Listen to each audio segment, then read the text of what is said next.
Hey guys, we're out here today. I'm going to try to accomplish a couple things here. I've got a trail camera right off to my left shoulder that I've been picking up a couple coyotes on every few days or so. They're coming through here, and so I'm going to show you the area, show you the location. It's nothing special. It's just kind of an open spot through the woods they keep running through, going from kind of one feeding area to another. Not really hunting the woods so much as they're just traveling through it, almost like a deer would a funnel. But they're coming through every few days, so what I'm going to do is I'm going to show you the location real quick, and then I'm going to show you building and constructing a basic dirt hole set. Just the most simple of sets there is, but it's one that's probably caught more fire than anything else out there right now. And I'm doing it for a reason. This is hopefully just going to be a purely educational video today. And we're going to put up 4 different cameras, trail cameras on video mode, blackout trail cameras on this to show you how the coyotes come in, how they work a basic dirt hole set, and then what they look like when they get caught. So hopefully this will turn out okay, and you guys can learn number one, how to make the most basic of sets, and number 2, what a coyote looks like when he's working that set. So guys, the coyotes, there's a field over there on the other side of those woods, and the coyotes will get out there and mouse around at night, and they're coming down this path right here. And they're just going from one side of the woods to another. They're just simply traveling through. But I've picked out a spot that's got a little bit of a backing on this road. We'll dig a dirt hole into that, and then we'll set a trail camera on that tree, that tree, that tree, and that tree to catch the action. Okay guys, I brought in all my gear here. Normally I keep all this on a 4-wheeler and get it out as I need it, but I just carried it all over here at one time. So I picked out a spot that I am not going to move a stick or anything here. I picked out a spot. I'm going to actually take my DeWalt drill and use this big wood auger tool. And I'm going to start the dirt hole here. Now, sometimes I will use that and just leave that as a punch hole and maybe make 1 or 2 and center them and angle them toward the trap bed. I'm using this though as a sort of a little boring tool, and I'm going to take it and make this more of a big flashy dirt hole, and just to get their attention as they come by. But you can see I'm using I haven't moved or done anything with those sticks. Those are there, and I know it's going to be hard for the camera to pick up, but there's about a 30% up grade here, and I'm going to angle that hole in probably about a 45-degree angle. So if the dog wants to look down that hole, he's got to come around to this side. Now you can't always prevent that, and you'll see that. I'm sure we're going to get footage of coyotes coming around to the back, or fox or whatever, but what we really want to do is use the angle of that hole to position the pad or the foot of that coyote, and the distance back is where we're going to bed that trap is going to be determined by where he has to get to look down that hole. Hopefully that makes sense to you. Now I'm going to drill this out a little bit more. Caught a root there, and that's what pulled me down.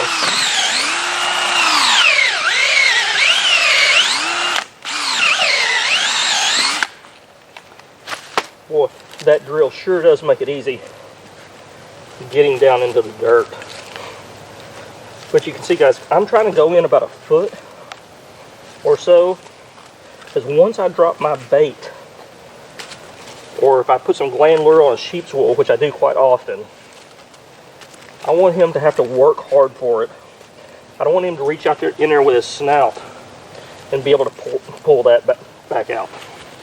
Now, so we've got a good little dirt hole going here, and what I'm going to do is I'm going to look and see what angle I think it takes to look down that hole, and then I'm going to put his eyes and nose about where his shoulders would be, and that's kind of where I'm going to come back to bed this trap. Okay guys, I'm going to come back 9-10 inches or so based on the angle that hole is dug into the hillside here. And there's not really a right way or a wrong way to go about doing this. I've got friends who are extremely successful trappers who like to they bury the trap right on top of the hole. I like to come back 9 or 10 inches. That's just the way I've always done it. It's kind of the more traditional method to do it. But I'm really, in this case, I'm trying to figure out where that dog's going to position his nose and his eyes and his head to look down that hole. and where his front paw is going to be when he's standing there. That's what I'm going to base it off of. Now, a lot of guys chop out their trap beds with a hammer or something like that. I use a $5 garden trowel from Lowe's. And the way I do it is I get some out and then start taking a bite, and then I make a conical spear, a conical hole for my trap bed.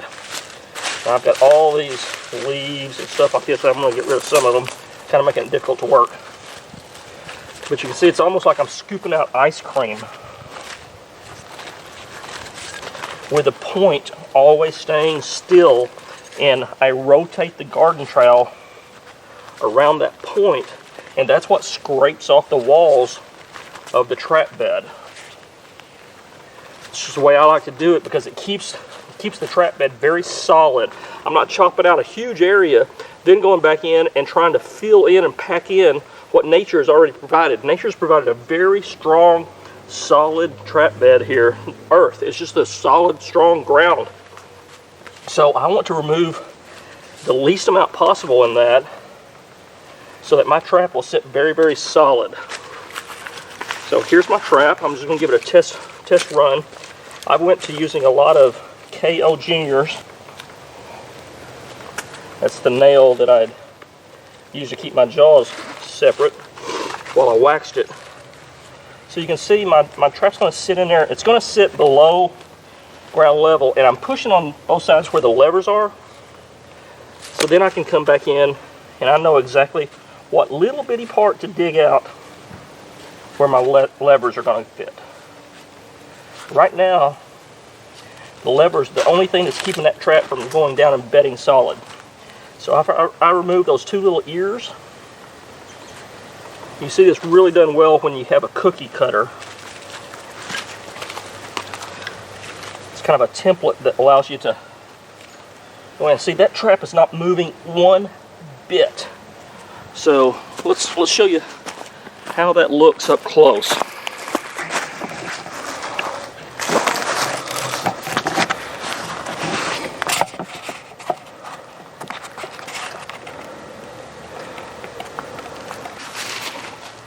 Look how that, I can touch that trap anywhere I want to and it doesn't wobble. See that? That's because it's sitting on the bottom of the frame just in a couple spots, and then these two levers are sitting there. That's it. Okay? So we're ready to bed that trap in. Okay guys, one of the things that you got to do, I have switched a couple years ago. I switched from using fully modified Bridger number 2s to KO Juniors, and one of the things that you need to do is make sure that you've got enough wax on the dog. See, that was pretty good, but I'm going to go ahead and take some bow wax, some archery wax, and make sure I fill that little notch there where the dog sits and the pan catches the dog, and that'll get that pan tension down from 7, 8, sometimes 10 pounds factory when you get a KO without any wax on it whatsoever. It'll get it down to a couple pounds, which is ideal for catching coyotes and cats. That way if a rabbit happens to run across it or a squirrel, it won't go off so easy. What you're seeing here, guys, is this is polyfill. You can go to Walmart to the craft section. It comes in huge bags. This is what you buy to stuff a pillow or a teddy bear with. It's a couple dollars for a bag of it. It's sterile. It's really hard to get soaked if it gets wet. It takes a lot of water to saturate that. But what that does, this is a space filler. So I'm stuffing it under the pan. Then when I depress the pan and night latch it, and hear it click there, then that fills up the space, the void between the pan and the frame, so that when I start filling this in with dirt, the dirt can't get in there underneath the pan, and then when an animal steps on it, that dirt would keep it from firing, keep the pan from going down, and the trap wouldn't fire. This polyfill fills that void, but it's so voluminous, it's so big that there's nothing there.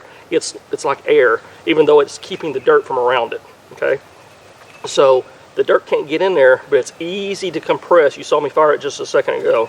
So that's A lot of people use that as in place of a pan cover, so you don't have to worry about coffee filters or a wire screen or something like that, which I do have wire screens for making a pipe dream set. What I'm going to do here, guys, is I'm driving this chain, this earth anchor, in the ground until that bottom swivel is above ground. And then my retrieval anchor, I'm going to stick back in that hole so it doesn't poke up and keep that trap from sitting level. Okay, so then my first step I want to do, guys, there's a million ways to do this, honestly. There's a million ways. I'm going to take a little bit of peat moss and coat the inside of that trap bed I just dug out, okay? That peat moss is extremely dry. It won't freeze because there's no moisture inside of it to freeze. You need something to be wet to freeze and turn to ice. So I'm coating that trap bed with a little bit of peat moss. Then I'm reaching in and getting a handful of pure calcium chloride.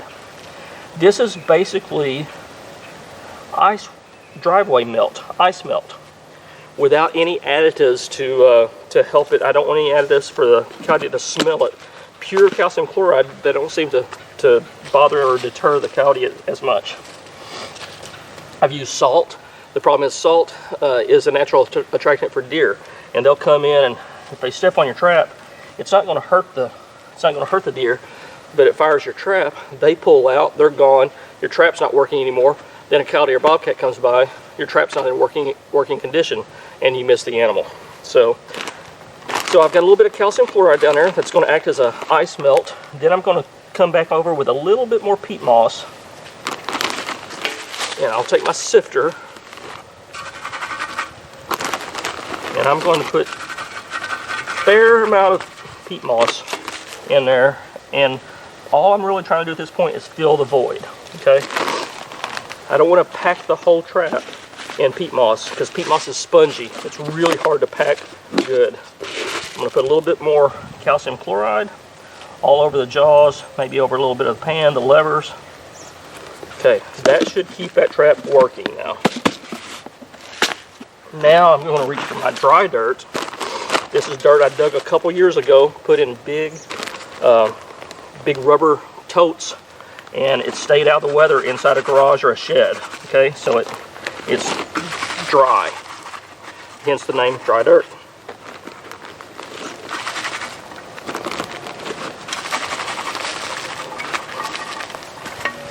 Okay guys, so I put a good abundance, a good coating of dry dirt everywhere. And what I'm doing here is I'm finding the pan. Notice how I've exposed that pan? If I know where that pan is, I know where I can pack. So you'll hear me a lot say, find the pan and pack. And I'm moving this other stuff around so that I can figure out what level I've got to get to make this trap bed look natural. Okay, so I've got it packed in. I'm going to add some more. I'm going to find the pan and pack. The reason I'm packing, guys, is that dirt was loose. Plus it had peat moss below it, right? So I want to pack this in. Remember we talked about using what God provided and leaving that dirt hard and frozen so that you're not having to rebuild it? Well, that dirt is hard. The coyote's used to stepping on something hard. When he steps into this trap bed, if it gives, if his paw sinks at ½ an inch, he's going to pull back and know something's there. Probably just as importantly, if it's loose dirt, if I have a raccoon come by here and he steps in loose dirt, his natural instinct is to start digging. And guys, if you see people ask, well, I had a trap flipped up. What was it? You'll hear people say all the time, oh, it was a gray fox. Guys, I run enough cameras on my sets, and I'll show you this on this channel, that 99.99% of the time, it's a coon. A coon came by, they felt that soft dirt. They're like, ooh, a place to dig grubs out, a place to get worms, and they just start digging. Or maybe it's just curiosity. Coons are curious animals, but 99% of the time, it's a coon. So don't leave that unpacked dirt for that coon to find. It's hard enough as it is to keep dirt hard, but do a good job of packing around this pan. Two musts about trapping. Well, there's probably three. Location's a given, right?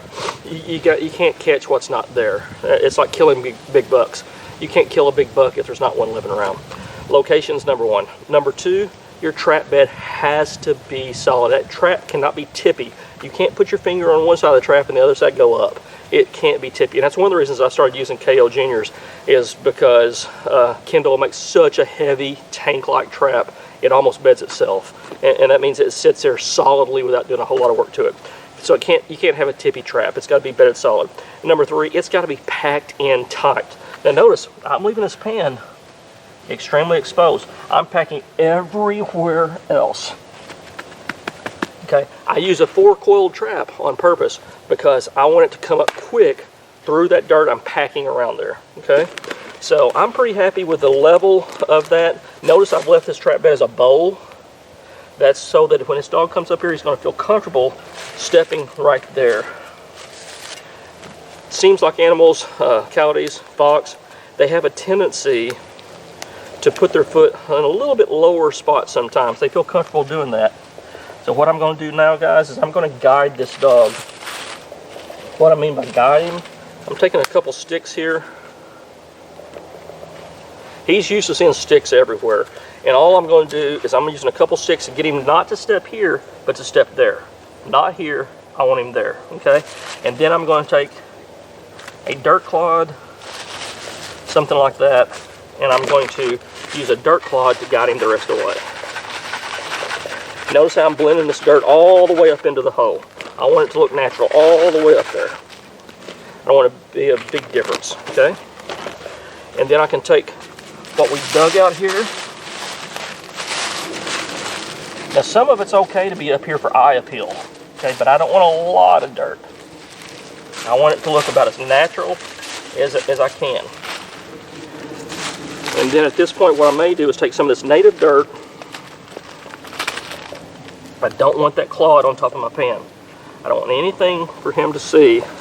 Notice I'm not going to put a lot. Let me get some of this out of here.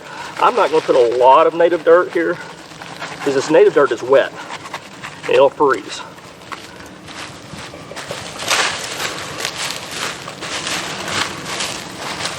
It's okay to look scuffed up. The whole purpose of this set is to make it look like something dug here. They're going to mess it all up. And I'm going to walk off and throw this away.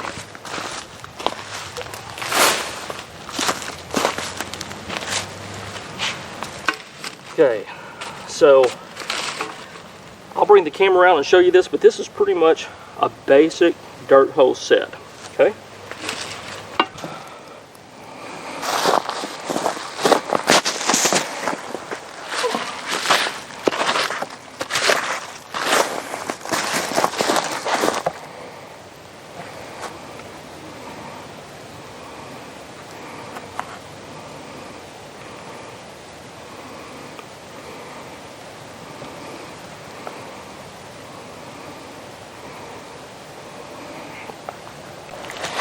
So guys, here we are again. This is exactly the same view you saw before, coming down through here, except for this time, bam, there's a really visually attractive